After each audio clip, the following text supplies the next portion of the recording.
Hello, everyone.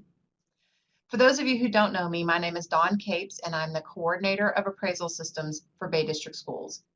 Today, I would like to talk with you about the updates for the Teacher Appraisal System for the 2017-2018 school year. Our topics for discussion will be around House Bill 7069, student performance measurements, and some other topics that I think are important for you to know.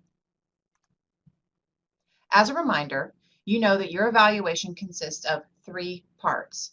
These 3 parts are the instructional practice, which typically comes from your observation, your lesson planning, your PLC, those types of things. Then you have your deliberate practice, which you know flows through your PLC. And then we have the student performance section. The instructional practice and the deliberate practice are unchanged by House Bill 7069. This section of your student performance does have some information in 7069, and that's what I'd like to talk with you about first.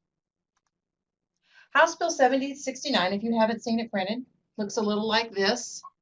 See if I can get to where you can see. It is 278 pages of information, and complete guidance for this document has not been provided at this time. Rule setting from the State Board and DOE has not yet taken place. So what the Oversight Committee has done is we have decided to move forward with the information that we have in order to present to you our plans based on the information that we know at this particular time.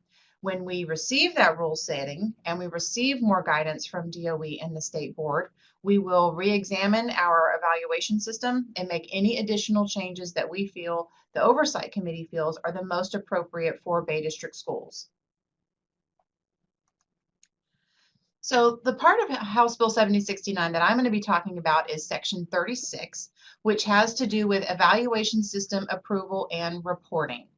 So one of the things I want to talk about is on my page 166, and it says, at least 1/3 of a performance evaluation must be based upon data and indicators of student performance as determined by each school district. This portion of the evaluation must include growth or achievement data of the teacher's students over the course of at least 3 years. So what do we think that means?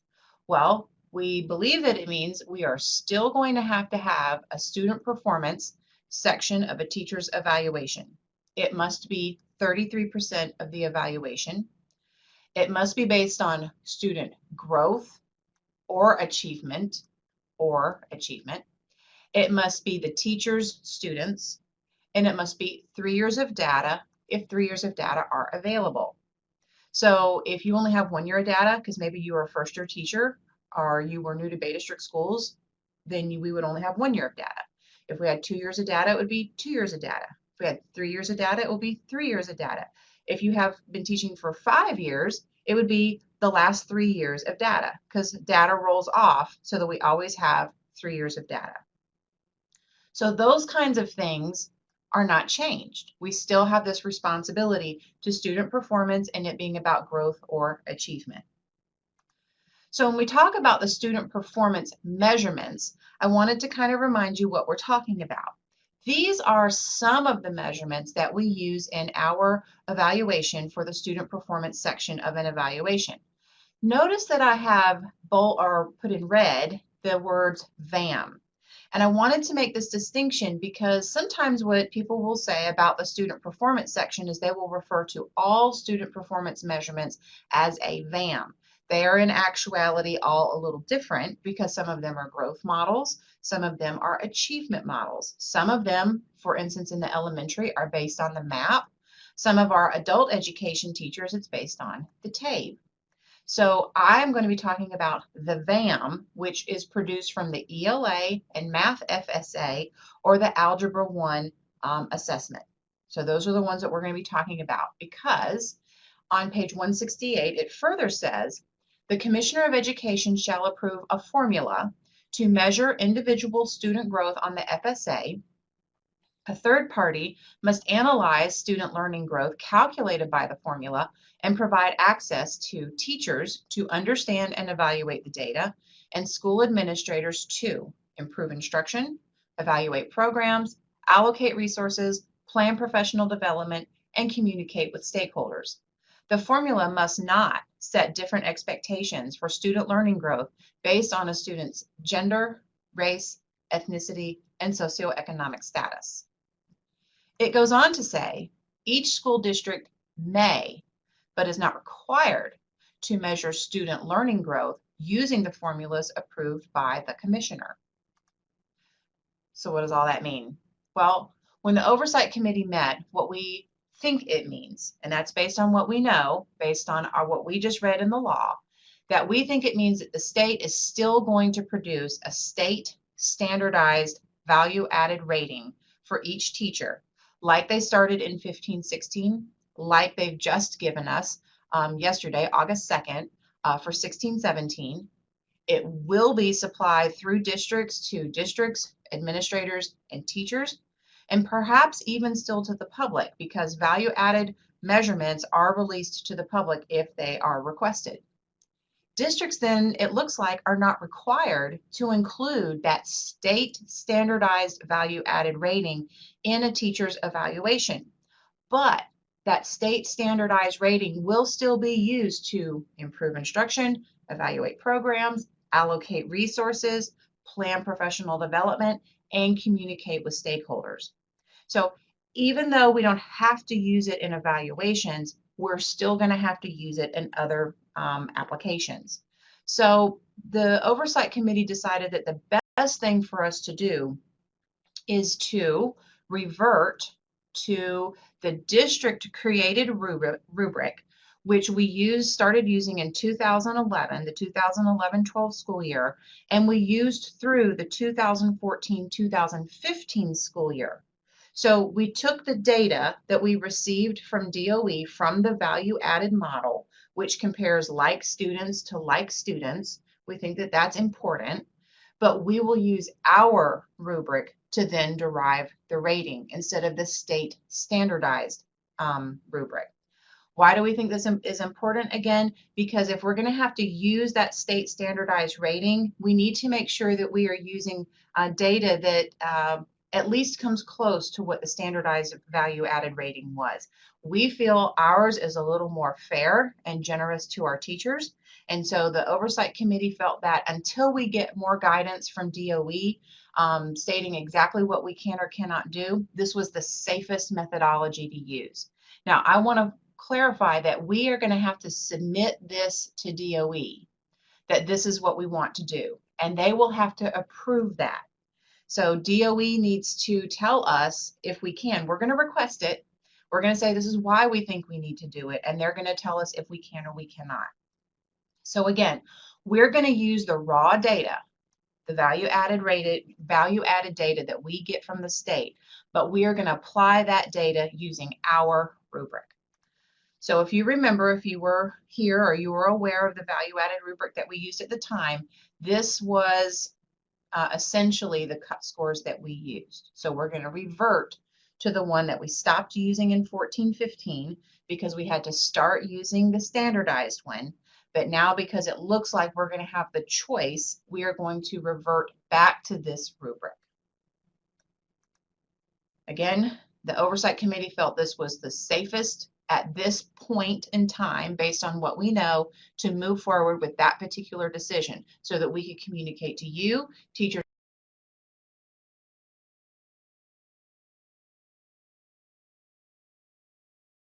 who will be affected by this decision at the beginning of the school year, so you would know in advance how your portion of your student evaluation will come through. The other measurements are unchanging at this time, with one exception for secondary teachers. For those of you in the high school that teach CTE classes with an industry certification, as you know, you've been introduced to our new CTE director, Beth Patterson. And at the beginning of the 16-17 school year, we implemented some new processes and procedures and a new rubric for CTE. A subgroup of people will be called together consisting of ABCE, CTE representatives, high school administrators who have experience with CTE, and district staff, such as myself and Beth Patterson. To examine those processes and procedures, examine the data, ensure that prior to implementation and teacher evaluations for the 16-17 school year, that everything turned out the way that we were expecting it to. Did we have any questions? Are there any concerns before we start applying? We do this with every new measurement. We always say this is our plan, this is what we're going to do, but then we always want to look at the results and make sure that we have been as fair as we possibly can with regard to student performance data. So when the CTE group meets, it may result in procedural or rubric changes, and I will let you know, either myself and or Beth Patterson, what those results and changes are. I know that's a lot of information. As I get more, I will definitely communicate more with you as you receive. As I receive, you will receive, and we will go through this process together, trying to make sure that our evaluations meet the requirements of House Bill 7069. So a few other things that I think are important for you to have and to know. For classroom teachers only, at this time, classroom teachers only, we're going to adjust the pre-conference questions. So those of you who go through the full evaluation, you know that your first step is to do a pre-observation, and you have pre-observation questions that you must complete. We're going to align those now to some questions that probably look kind of familiar to you.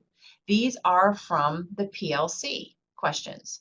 And the thought being, well, if these are what PLCs are doing to prepare together to use in classrooms, then it makes sense for that to be a part of the pre-observation.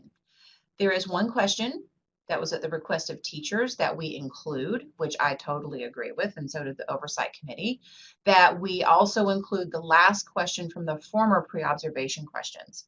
So these are for classroom teachers only. At this time, we will be taking a look at the non-classroom teachers to see, do we need to modify those as well? But for now, this is for classroom teachers only doing the pre-observation conference. The next thing is I have available for you on the website the 2017-2018 at a glance, which is a single page, start to finish of, I know, all the due dates for your evaluation. Just remember, some of this is administrative tasks, some of this is instructional staff, but in order for everything not to hit at once, it's important that we lay this out from beginning to end, beginning of the year to start, and plan around big things that occur in our school system, such as grades, such as holidays, that kind of thing. I always encourage you to please use this. Please use this along with the complete timeline. Why? Because each one of these due dates usually has additional information along with it that explains any details that the administrator or the teacher may need to know. So I would encourage you to certainly use this one page to help manage the information, but also use the timeline to help understand the due date and what goes in and around it. There are a lot of due dates, and I know you are all working so hard once the students return to school on a day-to-day, hour-to-hour basis. So I try to communicate with you about these timelines, what's coming up, when is something due, because when we get to the end of the evaluation process, it's very important to me, because I know it's important to you that your evaluation be as accurate as possible. So in order to make that happen, all of these due dates have to be met by everyone. Everyone has a shared responsibility to the due dates. Everyone has a shared responsibility to their part in the evaluation. So I try to do my part to help you and just make sure to invite all of you to do the same. All of this information that we have right now that I'm able to provide to you is available on the website. Until we know DOE's requirements for the evaluation system, until those rules are set into place, I cannot take a final version or a version of the manual to the board for approval. So for now, everything I know and is shared with you today is available on the appraisal system website. If you're unsure of where to find that, please go to the Bay District Schools website, the Employees tab, and then find the appraisal systems link. And there you will find the information that I've given today. One thing I do want to make sure that I point out that is in the manual and that I will pull out separately, just this section, which is titled the Human Resources Information. There are certain processes and procedures that are set in place for employees around your evaluation. So if that timeline doesn't happen, or if you are dissatisfied with your evaluation, there are certain steps that have to happen. And they can't wait until you've printed your evaluation in May and then go, oh, wait a second, I don't agree. At that point, sometimes it's too late. And we don't want that to happen. We want all of them to be as accurate as possible. So that's why the timelines are important. And it's also important for you to know, what do I do if I'm not happy with my evaluation? So look for this information. But then also, if there's ever a question, please, like I said, this is a shared responsibility. Talk to your evaluator. There should be a partnership between the two of you to ensure that your evaluation is accurate. Talk to your principal if that person is not your evaluator. Talk to your ABCE representative. We have members on the oversight committee that they help make these decisions. They help share this information with all of the building reps. So please talk to yours if that's appropriate for you. You can also talk to your HR director. HR is very much a part of making sure evaluations are accurate. And then always talk to me. For those of you who know, I have been your partner and your facilitator in these evaluations since the very beginning, and I am here and dedicated to helping you have an evaluation, like I said, that is as accurate as we can possibly make it. We're almost there, everyone. Right at the end. Your 16-17 final evaluations. We are tentatively planning for release at the end of September. Remember how this works. I will send an email out that will say your evaluations are ready. You will have 2 weeks, two weeks to go in and check your information. Is it complete? Did it carry over with what you believe your instructional practice and DP were last year? Do you have questions about it? Is there more information that you need? You will have 2 weeks only to ask those questions and get that in, because we have to then fix whatever errors you might have uncovered. We need to have time to fix all of that, answer all of your questions, so that we can then submit that information and final evaluation results back to DOE. Once we do all of that, then the alternate evaluation selection process will begin, and we will be able to release that information. Self-assessments will be open August 14th and run through August 20th. So everybody does a self-assessment. I do a self-assessment, you do a self-assessment, your principal does a self-assessment, guidance counselors, media specialists, everybody does a self-assessment. Please complete them between August 14th and August 20th. If they are available earlier, I will let you know. They then need to be accepted on or before August 25th. All that really means is that your evaluator has seen it, and thank you for submitting it. Directions for how to do a self-assessment, if you're not sure, are available on the website. If you are a new hire or you are new to Bay County, you must be trained in the evaluation system. I think it's only fair. So I will be hosting Adobe Connects, and these are the dates and times that those will be done. You will be signing off that you participated in them, because it's important as a new employee that you understand how you will be evaluated. If you are unable to do these, then it will fall to your administrator to ensure your training in the evaluation system. Finally, we're at the end. I know that that's a lot of information to take in. Feel free to watch this video as often as you need to, or you can call me at 767-5449. You can email me. And like I said earlier, I am here to help you understand your evaluation, to understand your concerns, and to also communicate answers as best as I possibly can. I hope that you have a wonderful and amazing 2017-2018 school year, and I look forward to helping